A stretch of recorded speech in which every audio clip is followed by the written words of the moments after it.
as night folds gently over the city and everything begins to quiet down. Perhaps you too are sensing something familiar, the feeling of a mind that has been holding itself together for far too long. We live among countless kinds of noise, the noise of work, of responsibility, of thoughts, endlessly colliding inside our heads. And sometimes, in the midst of that inner turbulence, we forget that we still have a place to return to the silent space within ourselves.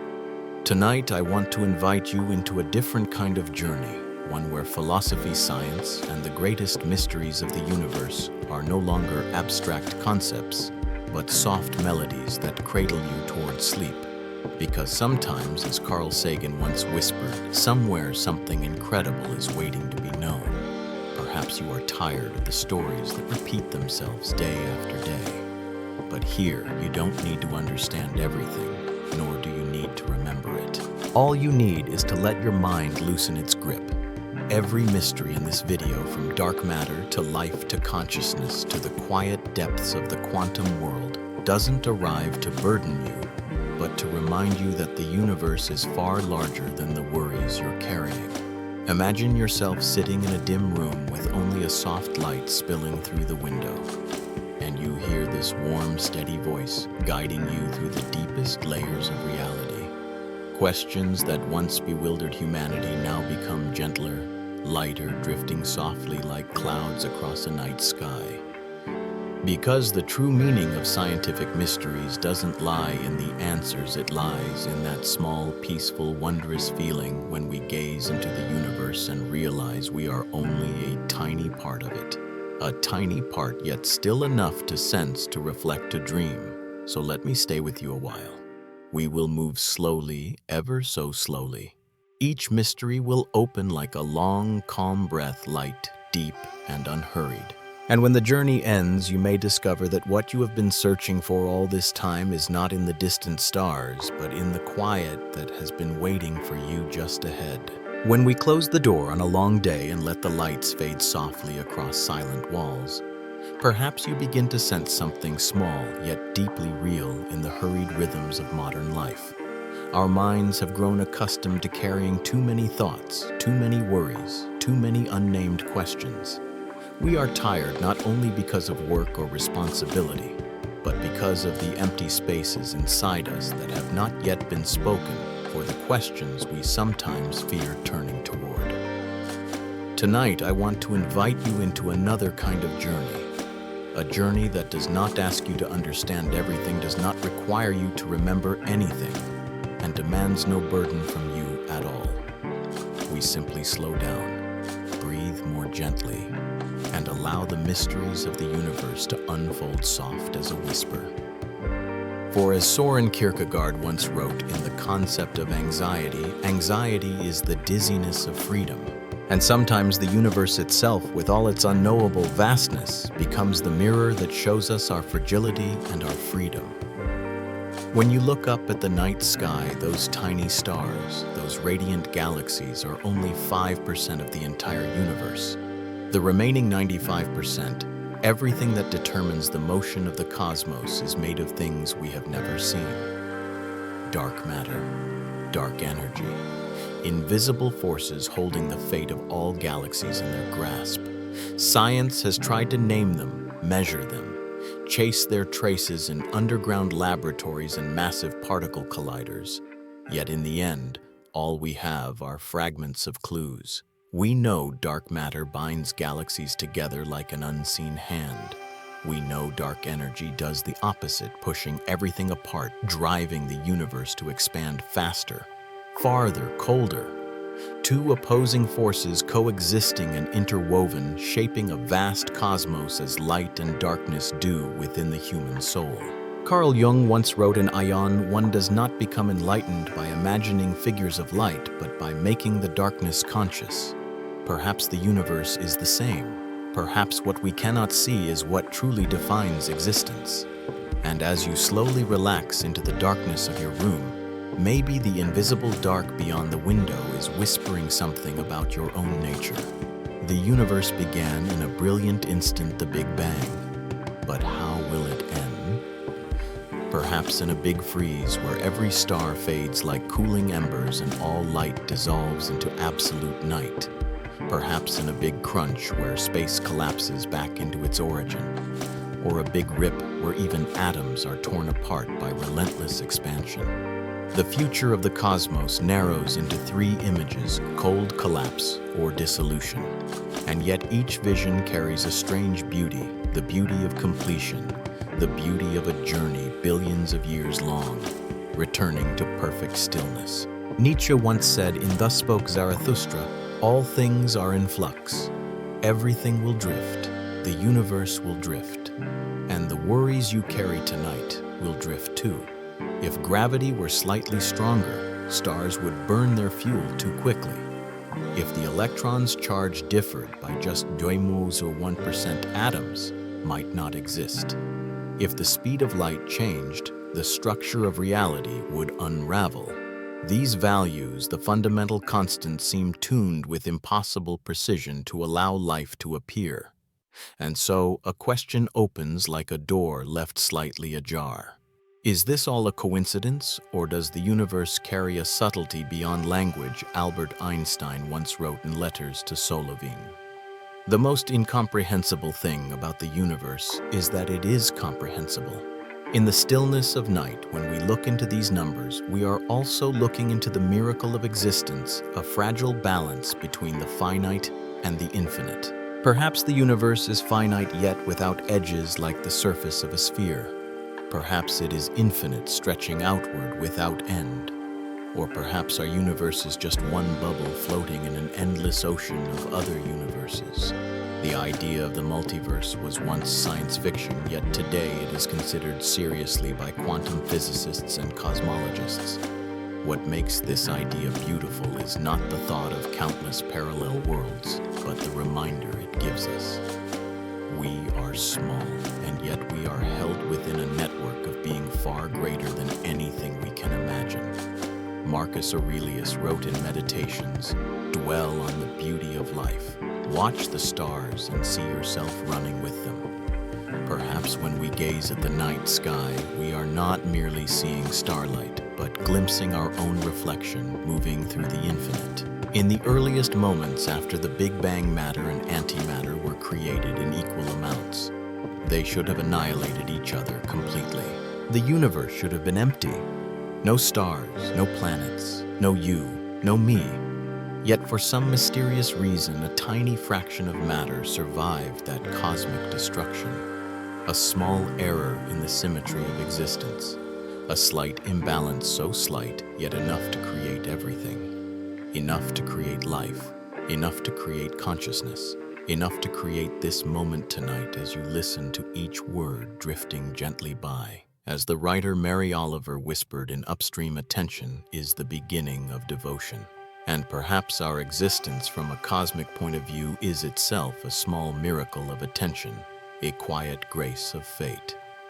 As we pass through dark matter, dark energy, physical constants, the multiverse, and the imbalance between matter and antimatter, we are not merely speaking about science.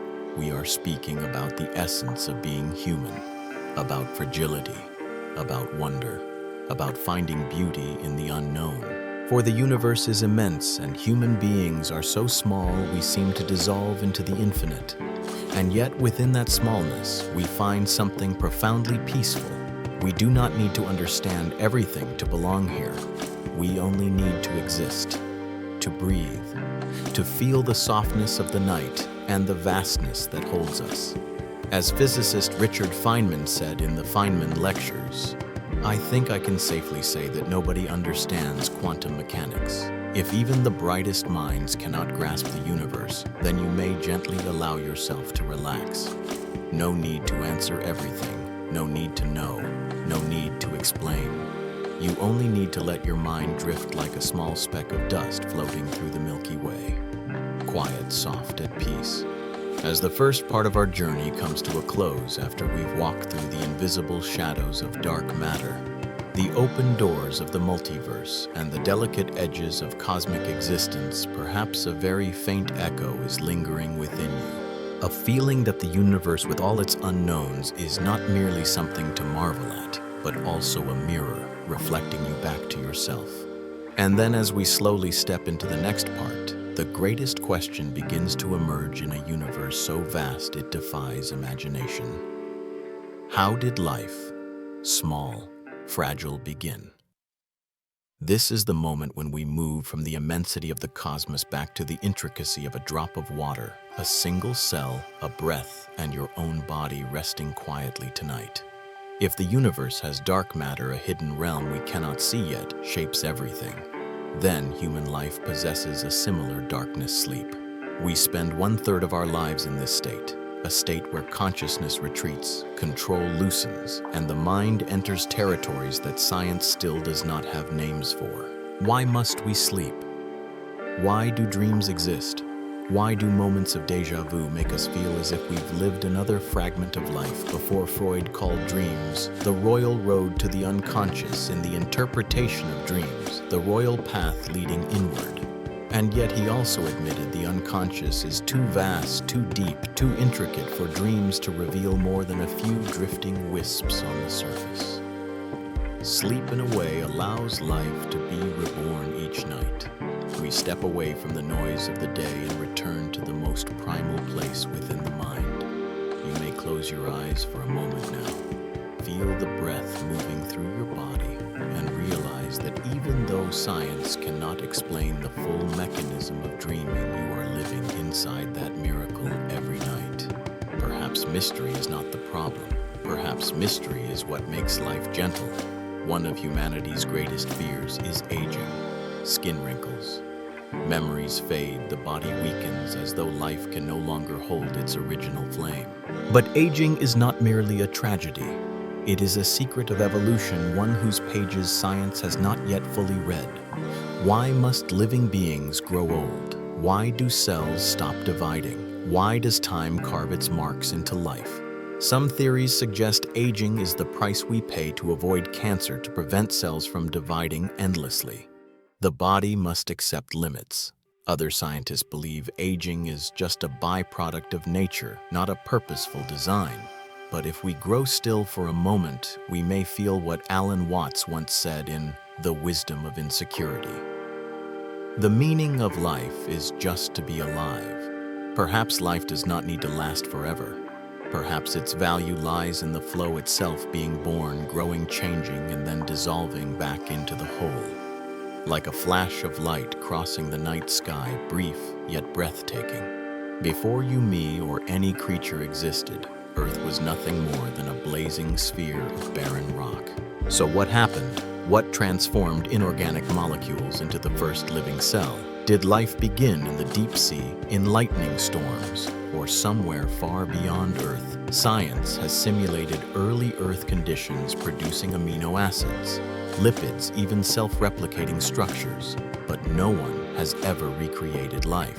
No one knows how that moment from insentient matter to sentient being unfolded. Carl Sagan once wrote in Cosmos, "We are a way for the universe to know itself." If that is true, then life is not just a chemical reaction. It is the universe echoing through itself. It is matter that has learned to look back. It is the journey of atoms across billions of years only to become consciousness. You are the result of a chain of coincidences so improbable it borders on impossible. A tiny shift in physics, a minor change in chemistry, a small alteration in Earth's history and life would never have appeared. And yet here you are, taking a slow breath, relaxing your shoulders, feeling your body. You are life, aware of being alive. That alone is a miracle. Birds cross tens of thousands of kilometers over oceans without losing their way.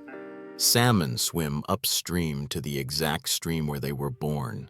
Sea turtles, after 30 wandering years, find the very beach where they once emerged.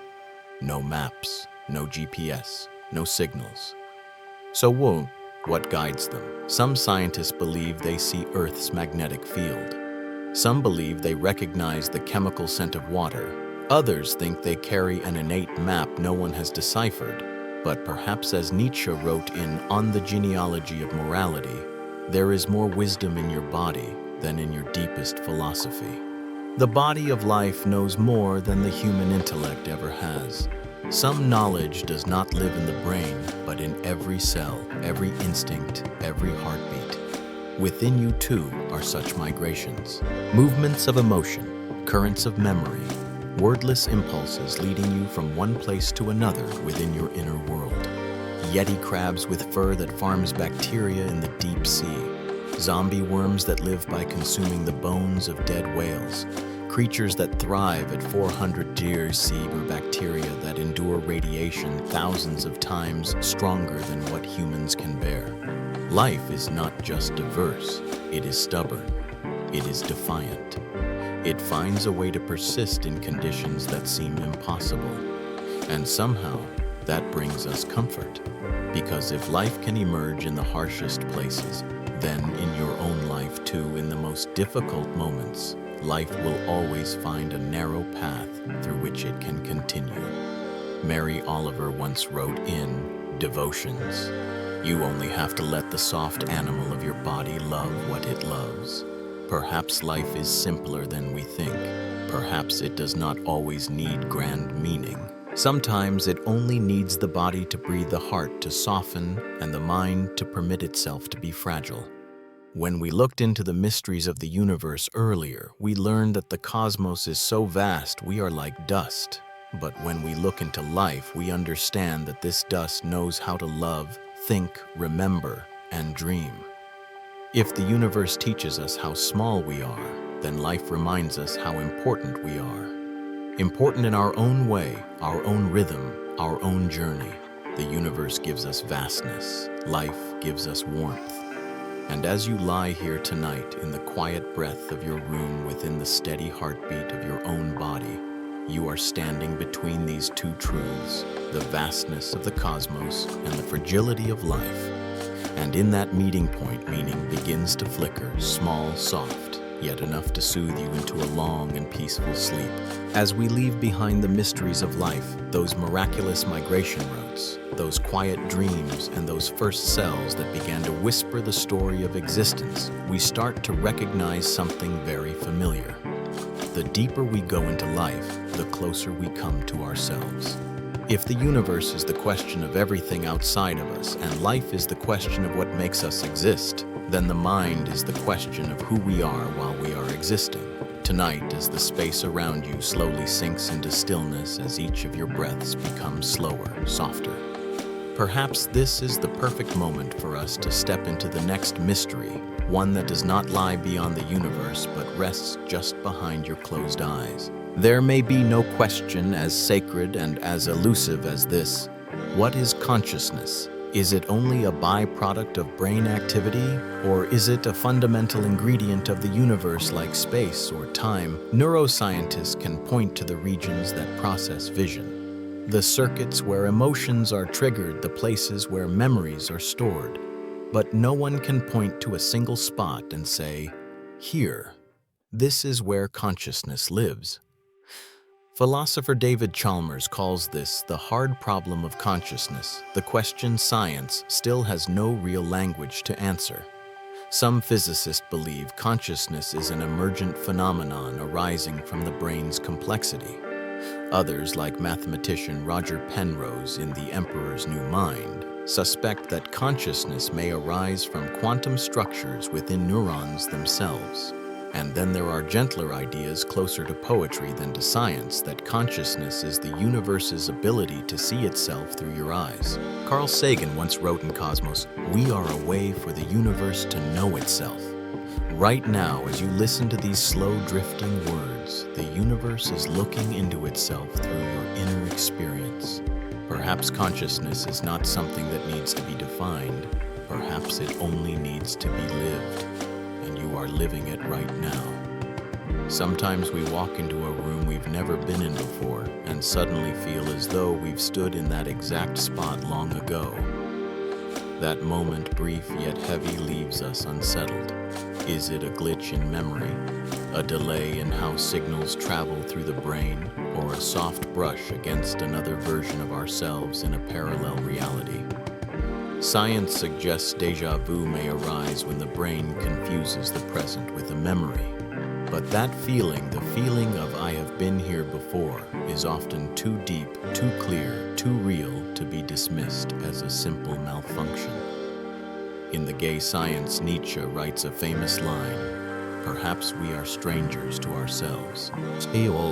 Maybe déjà vu is the moment we touch a part of ourselves we haven't yet met, a part that lives beneath conscious awareness, deep, quiet, and secretive. You can let your mind soften and gently recall the last time you experienced déjà vu. It feels like a tiny passageway, so small, leading from the familiar world into something distant, like an echo from a memory we do not possess. A door no one knows has opened, then closed again, soft as a breath. The strangest thing about the human body is not its strength, but its memory.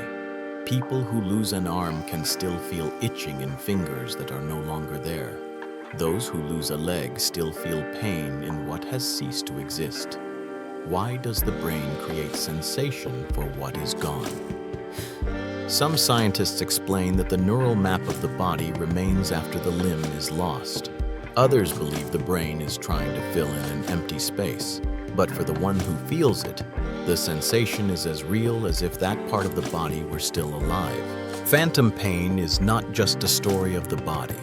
It is also a story of the soul. We often feel pain in parts of our lives that are no longer here, a relationship that has ended, a dream left unfinished, a version of ourselves that no longer exists. And sometimes what hurts us most is not what is happening, but what is no longer there. As Khalil Gibran writes in The Prophet, "Your pain is the breaking of the shell that encloses your understanding." Pain, whether in the body or in memory, always speaks one truth, that you once had something, and you once loved. Memory is not a film reel. It is a painting repainted every time you touch it. Neuroscience shows that each time we recall something, that memory is rewritten gently, subtly, but enough to change it. That means what you clearly remember might simply be the most recent version of an old story. In Proust and the Squid, Marianne Wolfe calls memory a fragile miracle. It is fragile, yet miraculous. It anchors us to the past, yet also shapes who we are. Think of one beautiful memory in your life, just one. You'll notice that what makes it beautiful is not its accuracy, but the feeling it carries. Memory is where mind and heart meet, where data becomes story, where events become meaning. And in tonight's stillness, memory is where life finds its deepest refuge. Here lies one of the questions that leaves philosophy, physics, and neuroscience equally silent. Are we choosing this life, or are all our choices simply chemical reactions in the brain occurring milliseconds before we decide? Benjamin Libet's experiment suggested that the brain acts before we become aware of our decision. If that is true, then free will is only a feeling. And yet, philosopher William James wrote in The Will to Believe, "My first act of free will shall be to believe in free will." Perhaps freedom does not lie in what we choose, but in how we live with what we have chosen. Perhaps freedom is not the ability to escape cause and effect, but the ability to transform what happens to us into meaning. Free will, whether it truly exists or not, remains the feeling that makes us more human. And tonight, you are free to do the simplest thing of all: let go. There are people who hear colors, people who can smell light, people who see letters as scents or sounds. Synesthesia is the phenomenon where the brain blends the senses in ways that exceed our usual frameworks. No one knows exactly why it exists, genetics, environment, or some ancient evolutionary mechanism. But if we look a little deeper, what does it say about the mind? Perhaps the human mind does not divide things as sharply as we imagine. Perhaps feelings, memories, senses, and thoughts do not live in separate compartments. Perhaps everything within us is interconnected like a web of stars. As Virginia Woolf writes in To the Lighthouse, the world wavered and quivered and threatened to burst into flames. It is not the world that trembles, it is the way the mind touches it. Synesthesia reminds us that the world is not only seen with the eyes, heard with the ears, or felt with the skin. The world is sensed with the whole of our being. As we pass through consciousness, déjà vu, phantom pain memory, free will, and synesthesia, we discover something very gentle. The mind is a place science has only brushed at the surface, yet it is the place where you live every moment. If Part 1 gave you a sense of the vastness of the cosmos, and Part 2 gave you a sense of the wonder of life, then Part 3 leads you into the closest yet most mysterious place of all within yourself. The mind is not perfect. It has cracks, dark corners, secret passageways. And yet these are precisely what make it beautiful. Because, as Leonard Cohen writes in Anthem, there is a crack in everything. That's how the light gets in. Perhaps consciousness does not need to be explained. Perhaps it only needs to be lived.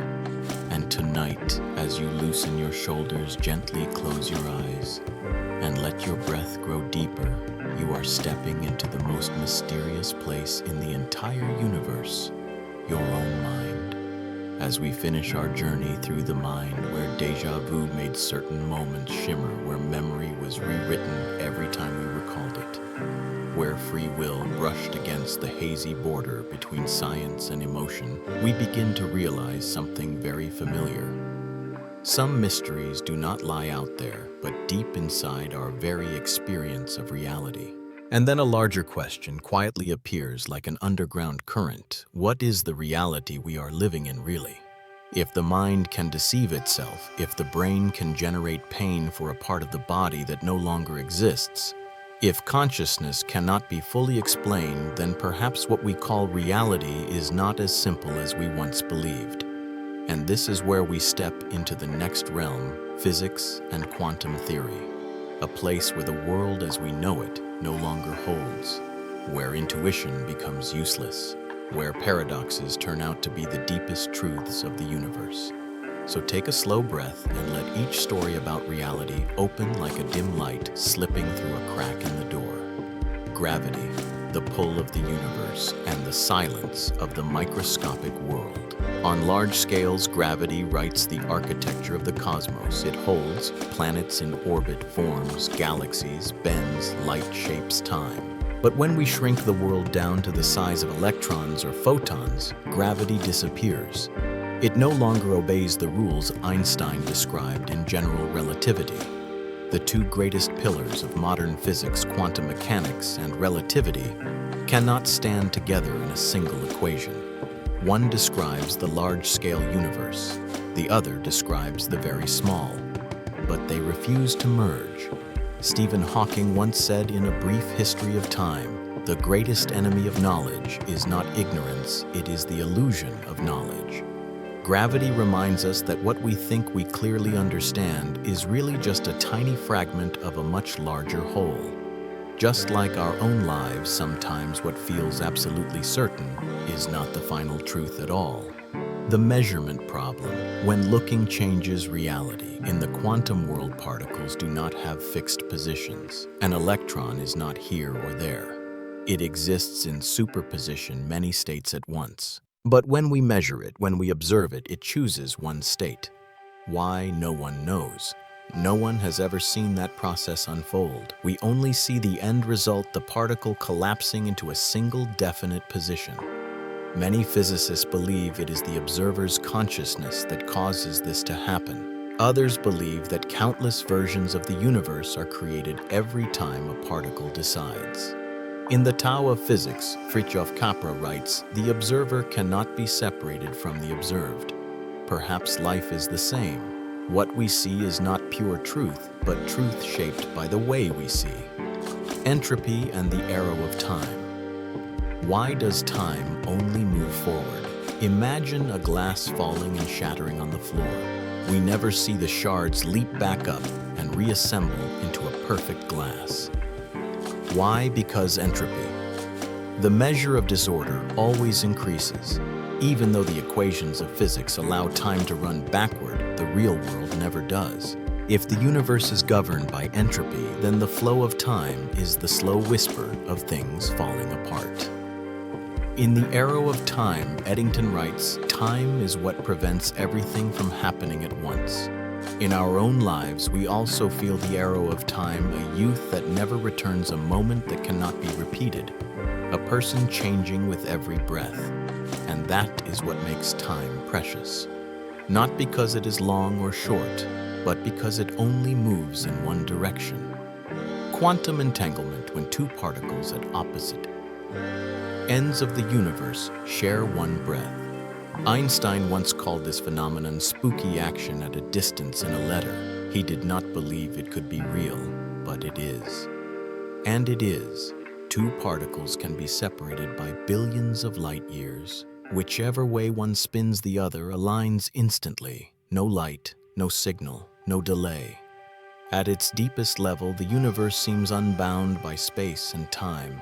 Perhaps everything was once one. And no matter how far things drift apart, that original connection remains. Just like people who once walked into each other's lives, even when no longer close, a thin, invisible thread still binds their souls. As Rumi writes in The Essential Rumi, out beyond ideas of wrongdoing and right doing, there is a field. I'll meet you there. Perhaps entanglement is that field of the universe. The fifth force, have we missed a fundamental force of the universe? Modern physics rests on four forces: gravity, electromagnetism, the weak nuclear force, and the strong nuclear force. But more and more experiments suggest that something doesn't quite fit. There may be a fifth force, a hidden force, delicate, subtle, invisible as breath. A force that might explain dark matter or connect phenomena we currently cannot tie together. What pulls us forward is not the answer, but the feeling that the universe is still hiding something.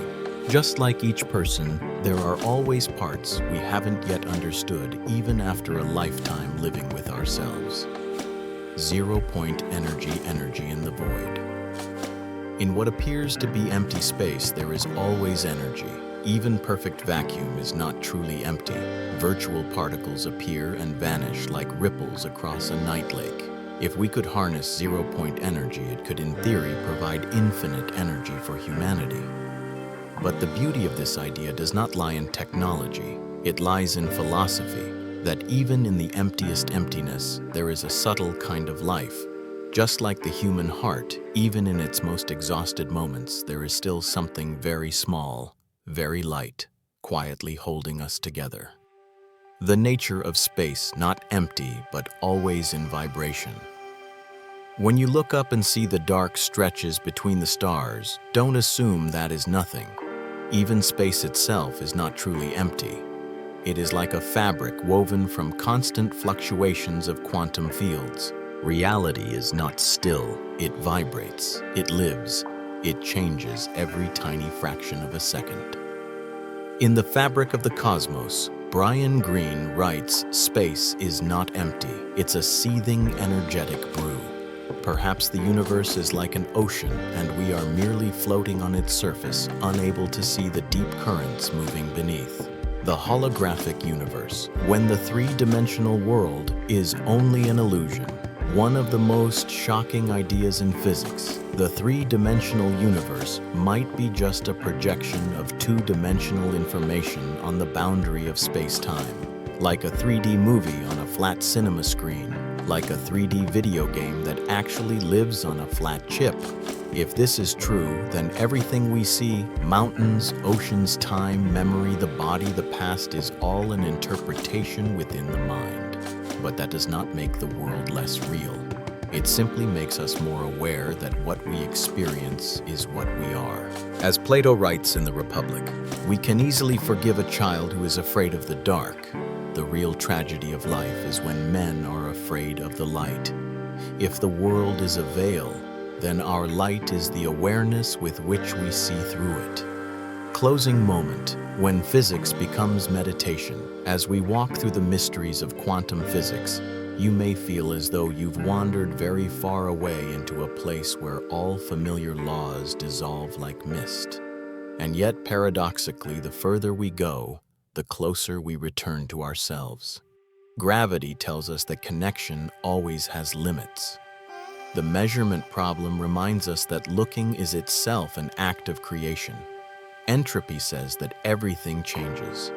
Entanglement says we are never truly alone. Zero-point energy says that even emptiness is full of potential. The holographic universe says the world may not be what we think, and yet our experience of it is still real. And as you take one deep breath in and exhale gently, you may sense that even this breath follows those same mysterious laws. Because in every smallest moment, the universe and the human being are vibrating together. As Alan Watts writes in the book, you are an aperture through which the universe is looking at and exploring itself. And tonight, as you slowly drift into sleep, the universe continues to gaze, continues to listen, continues to unfold through you. After we've just walked through the quantum world where particles stay connected across space, where time only moves forward because entropy whispers, where reality itself might be nothing more than a projection on a hidden surface, perhaps a very strange feeling is beginning to arise within you that the strangeness of the universe does not only live in distant places, it is also right beneath our feet, right here on Earth, the place we thought we knew so well. When we slow our breathing and listen just a little, we start to realize that this planet we live on is also full of mysteries that humans still cannot measure, cannot explain, cannot name. As Rachel Carson once wrote in The Sense of Wonder, those who contemplate the beauty of the earth find reserves of strength that will endure as long as life lasts. Perhaps it is precisely these unexplainable things that make Earth as beautiful and sacred as it truly is. Let me gently lead you into some of those mystery stories that flow as deep as the ocean floor, as light as wind through the forest, and as quiet as the Earth's own breath. Magnetic pole reversals when the Earth flips itself over. One of the greatest mysteries of our planet is that the north and south magnetic poles have swapped places many times. Not a small drift, but a complete reversal. No one really knows what causes it. Some theories suggest that the flow of Earth's liquid iron core changes. Others say that the shifting of continents or disturbances in the mantle destabilize the magnetic field. What is both frightening and strangely enchanting is that such a reversal could happen at any time, and yet the Earth quietly continues its motion. No panic, no rush. Just a gentle self-adjustment, like a cosmic being slowly rebalancing its own energy. In Walden, Henry David Thoreau wrote, "Live in each season as it passes." Perhaps the Earth is living just like that, transforming itself through time, through its own slow breathing. And if a planet can change its polarity and still go on existing, maybe we too can change the direction of our lives and still keep our inner peace of ball lightning, the mysterious orb of fire. Floating in the air. For thousands of years, humans have spoken of a strange phenomenon, a glowing ball of light hovering in the air, drifting along, sometimes passing through solid objects, then disappearing as if it had never existed. Science calls it ball lightning. No one knows what it really is. Some physicists think it's plasma. Others believe it is burning silicon reactions. Some say it's merely an illusion. But videos, along with consistent descriptions from people all over the world, suggest that it is real. Real, but incredibly hard to measure, hard to observe, hard to reproduce. It's like certain moments in our own lives, things that happen very quickly, that we cannot hold on to, cannot explain, yet somehow leave a deeper mark than events that lasted much longer. In Letters to a Young Poet, Rainer Maria Rilke wrote, "Let everything happen to you, beauty and terror. Just keep going. No feeling is final. Ball lightning is like a lesson from nature. It appears, blazes, then dissolves. Not so that we may understand it, but so that we may quietly stand in wonder." The hum, a sound without source, without shape.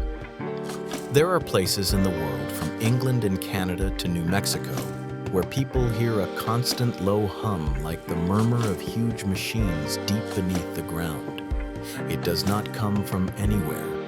Microphones cannot capture it, and yet thousands of people hear it. The hum is like the planet's sigh, unexplainable, unlocatable. Its exact frequency cannot be pinned down. It resembles the deepest feelings in our own hearts, no clear form, no clear words, and yet echoing without end. In the unbearable lightness of being, Milan Kundera writes, the heaviest of burdens is simultaneously the lightest. The earth's hum is like that too. It is heavy like an unsolved riddle, and light like a distant whisper. And just like the sounds within your inner world, the hum does not need an answer. It only needs to be listened to. The bloop and the voices of the deep sea, a call from where there is no light. The ocean is the darkest, deepest realm of our planet. Science has explored less than 5% of it, so it is no surprise that many strange sounds have been recorded there with no known source. The most famous of these is the bloop. An extremely powerful sound captured by NOAA so loud that if a creature had produced it, it would have had to be far larger than a blue whale. But no trace of such a creature has ever been found. No corresponding animal has been seen. The sound rose once, then vanished. Some say it was geological activity. Some believe it was an unknown species. Some call it the voice of the abyss. In 20,000 Leagues Under the Sea, Jules Verne wrote, the sea is everything. It covers 7/10 of the globe. The deep sea holds secrets our minds do not yet have words for. And yet, when we close our eyes, we can still imagine that darkness. It feels like our own unconscious, vast, deep shadowed, full of things waiting to be named. The Pioneer Anomaly. When a spacecraft refuses to follow the script. After leaving the solar system, the Pioneer 10 and Pioneer 11 spacecraft began to slow down slightly more than predicted. Just a tiny bit, but enough to puzzle physicists. Because when we talk about space, even a small discrepancy can be a sign of something enormous. Was gravity behaving differently out there? Was there a new force at work? Or was it simply heat from the spacecraft affecting the sensors? Even though a likely explanation was later proposed, the Pioneer Anomaly remains a gentle reminder. The universe does not owe us simplicity. Just like life itself, small deviations in our path can sometimes lead to journeys that are deeper, more surprising, and more meaningful. Albert Camus once wrote in his notebooks, "In the depth of winter, I finally learned that within me there lay an invincible summer." Perhaps the anomalies in our lives are the universe's way of opening another road where we discover an unexpected summer within ourselves. A final current when the earth becomes a cosmos of its own. When we gaze into the mysteries of earth, the sourceless sounds, the strange lights, the sudden pole reversals, we come to see something clearly. Earth is not more understandable than the universe. It too is vast. It too is deep. It too is full of things without names. If the universe is a story of the infinite, then Earth is a story of intimate mystery, a companion so close and yet never fully known. When you place your hand over your chest and listen to your heartbeat, you are listening to the sound of a small but extraordinary cosmic being. And when you grow quiet in the night, you are also sinking into the rhythm of this planet, a slower, softer heartbeat that has continued for billions of years. In The Spell of the Sensuous, David Abram writes, "The Earth is not merely a backdrop for human events, it is a participant. Earth is not just where we live, it is a companion, a witness, a mirror reflecting our own mysteries. And tonight, as you slowly drift into sleep, the Earth continues to turn beneath you, gentle, silent, and full of love." As the previous chapter closed with the deep whispers of the earth, from low, sourceless hums to mysterious spheres of lightning drifting through forest darkness, we began to realize something: the world around us is never still. It lives, breathes, changes, and holds within it secrets that even the most advanced science has barely begun to touch. But then, as you sit quietly in the soft darkness of your room, a gentle thought glides across your mind. Human beings, small as we are, never stop trying to understand the world, and sometimes we even try to build new worlds. This is the moment we step into the next chapter, the chapter of the future of technology, of humanity's efforts to go beyond the limits of our bodies, our planet, and even the laws of physics. And wonderfully, even though science has advanced so far, some technologies still live on the border between real and dreamlike, between precise mathematics and the softest hopes of humankind. Take a slow breath and come with me into that place where the two meet. Nuclear fusion, the dream of holding a small sun in the palm of our hand. Nuclear fusion is the process the sun uses to shine. Two light nuclei merge into one heavier nucleus, releasing immense energy. If humans could replicate this on Earth, we would have clean energy, unlimited energy, no toxic waste, no meltdown risks. A human-made sun bright enough to power a civilization for millions of years. And strangely, humanity is very close. Laboratories in France, the United States, Japan have already reached moments when fusion produced more energy than was put in. But those moments do not sustain themselves. They flare briefly and vanish like a beautiful dream that cannot be held. In the myth of Sisyphus, Albert Camus wrote, "The struggle itself toward the heights is enough to fill a man's heart." Perhaps fusion is like that. Not merely a goal, but a journey. A reminder that humans always long to exceed themselves, always reaching for something larger than ordinary life. Fusion is not just technology, it is hope. Hope that one day humanity will hold a light that never dies.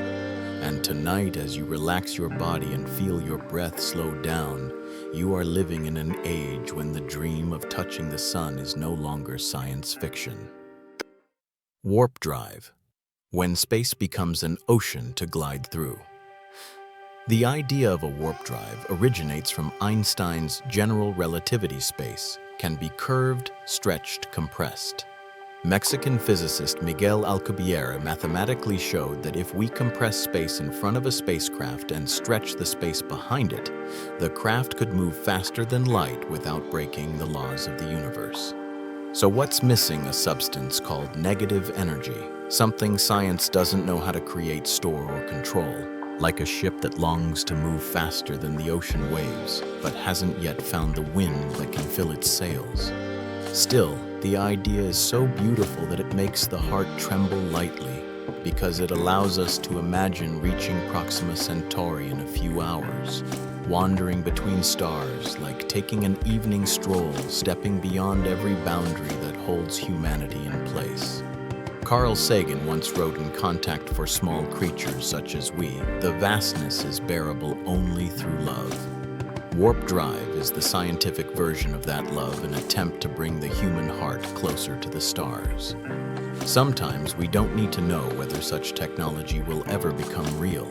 Just knowing that our civilization is dreaming of it, that is enough. When technology becomes a mirror of humanity, the most beautiful thing about the future is not formulas nor glowing machines, but the story of human longing. Fusion shows our desire for endless light. Warp drive shows our desire for freedom from space. AI shows our wish to understand ourselves through artificial minds. Biotechnology shows our wish to stretch time to live just a little longer. And then softer questions drift in. If we had infinite energy, what would we do with it? If we reached the stars, would Earth still feel like home? If we extended life, would we learn to live more beautifully? If we created artificial intelligence, would we understand ourselves better? In Thus Spoke Zarathustra, Nietzsche wrote, "Man is something that shall be overcome." Perhaps the future of technology is not about superiority, but about rising above our fears, our limits, our fragility, science, technology, and the dreams that arrive in the night. As you lie in the dark listening to this voice as soft as breath, remember that every futuristic technology began with a dream, not in a laboratory, not in a 1,000-page document, but in one person, someone like you looking up at the night sky and wondering, what if fusion began with the dream of holding light? Warp drive began with the question, Could space fold like paper AI? Began with the question, what makes humans conscious? Medical technology began with the hope, can suffering be eased? As Stanislaw Lem wrote in Solaris, we don't want other worlds, we want mirrors. Technology is not just a tool, it is a mirror. It reflects us, our desires, our fears, our hopes, our love, our loneliness, our unanswered questions. And in this still night, as you gently close your eyes, you may feel that every human advancement is simply our way of reaching for something more beautiful inside ourselves. Closing moment, the future as a whisper. Maybe fusion will succeed. Maybe warp drives will become real. Maybe the mysteries of artificial intelligence will open into something unexpected. Or maybe all of these will remain dreams. But that matters less than one thing humans continue to dream. At the dawn of everything, David Graeber wrote, the ultimate hidden truth of the world is that it is something that we make and could just as easily make differently. Tomorrow, the world may change. Technology may change. The future may change. But right now, as you breathe slowly, softly, and let your mind drift like a gentle river, you are feeling the heartbeat of hope. Quiet, but enough. And so we close this chapter like a step toward the edge of the future where everything unknown still whispers and gently welcomes us forward. As the previous chapter closed with humanity's dreams of the future, with fusion energy, with spacecraft gliding across the fabric of space, we suddenly found ourselves standing at a very strange threshold. On one side is everything we know, and on the other is an ocean of things that have never been named. Do you feel it? That sensation of having walked a very long journey from the depths of the ocean to the edge of the universe, from the electrical pulses of the human brain to the smallest vibrations of the vacuum itself. And now, as your breath slows, you realize all those mysteries are flowing together like many streams converging into a single vast sea, the sea of the unknown. And in this quiet moment, we begin to understand. Science is not only about answers, it is the art of uncertainty. A journey that begins with the most familiar things. It began softly with experiences each of us has felt every night. A deep sleep, a strange dream, a moment of déjà vu that stops us for a second. The sense that memory is never quite complete. The question, why do I remember this? But forget that we started the journey from within ourselves, from the mind, consciousness, emotion, and the secrets the brain hides within its tiniest folds. As Carl Jung once wrote in Memories, Dreams, Reflections, who looks outside dreams, who looks inside awakes. Science helps us look outward, but the mysteries of the mind pull us back inward. Then we stepped into the dense forest of life. From the mind we moved to life where every cell, every creature, every movement is a question with no clear answer. Why must we sleep? Why do organisms age? How did life switch on from the first inorganic molecules? How do birds, fish, and tiny sea turtles navigate the vast world without losing their way? And why do odd beings like yeti crabs or zombie worms exist under rules so different from the world we know? These questions show us that life is not an equation, it is a poem. An endless poem written in the language of time, evolution, and transformation. The universe, the sky of the greatest mysteries. And when our eyes adjust to the darkness, we look up. Everything becomes strangely silent. Why is 95% of the universe made of something we cannot see? Why does space keep expanding faster as if pulled by an invisible hand? Why are the physical constants so precisely tuned that even the slightest deviation would erase the possibility of life?